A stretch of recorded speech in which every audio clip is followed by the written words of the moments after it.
Hey y'all, my name is Phil, and I wanted to just spend a few minutes sharing with you a little bit about my story, my journey, and then hopefully giving you some advice that might be helpful for you right now. So I'm currently 25 years old. I just a few months ago started working at NASA down in Cape Canaveral, Florida, working in the Launch Services Program. And the group that I work in, we're the people who basically plan out the rocket's path from the ground to whatever orbit the spacecraft needs to get into. So we actually do all of that trajectory modeling and planning and simulation and everything like that.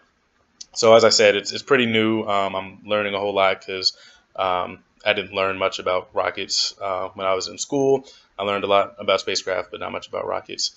So it's definitely challenging, but it's a lot of fun. It's really cool stuff, and I've wanted to be an astronaut since I was a kid. That's still my my big goal. So working for NASA is really amazing. So I'm really excited to be here. And yeah, so that's just a little bit about my background. So I went to Stanford for undergrad, studied aerospace there, and then I went to the University of Michigan for my master's degree, also in aerospace. So I wanted to share just a couple of, sort of my main challenges, things that I dealt with, because I think it's really important to know that everybody goes through struggles when they're going through school. Academic struggles, personal struggles, but specifically when it comes to the actual work that you're doing, because I think it's really easy to think that other people or that there might be other people who are just breezing along, they're not having any problems, it's easy for them, but I really don't think that's ever the case, and that really connects to my first point, which is just that I think one of my biggest issues was comparing myself to other people.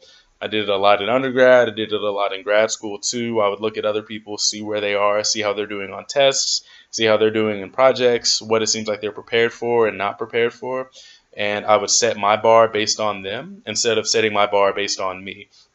And setting my bar based on me does not mean lowering the bar, but it means being realistic about where you are, what your preparation is, and knowing where you should be, because you really do know when you're at the level that you should be. And by the level that you should be, I mean where you are based on what classes you've taken, what experiences you've had, who you've talked to, and things like that.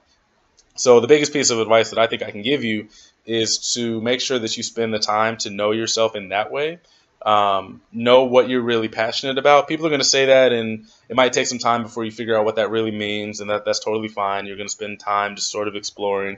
But yeah, figure out what you want, figure out what excites you and what you want to learn about. The best thing you can do for yourself is figure out what you want to learn more about, because that sets you up to have a good time in school, because even when your classes are challenging or you're dealing with different people, you're going to be motivated because you're interested in the topic, you're interested in what you're doing, especially in STEM, because sometimes you're down in the weeds, you're doing some just awful proof, or doing something really monotonous, and you don't know what's going on. But when that big picture is in line with what you want, it makes it all worth it. So yeah, spend the time to do that. Talk to people to figure out what path is right for you, and by that I just mean sort of step by step. So not necessarily following just one sort of curriculum, but figuring out what your interests are and making sure that everything you're doing is in line with that. So yeah, that's the advice I have for you. Hopefully it's helpful.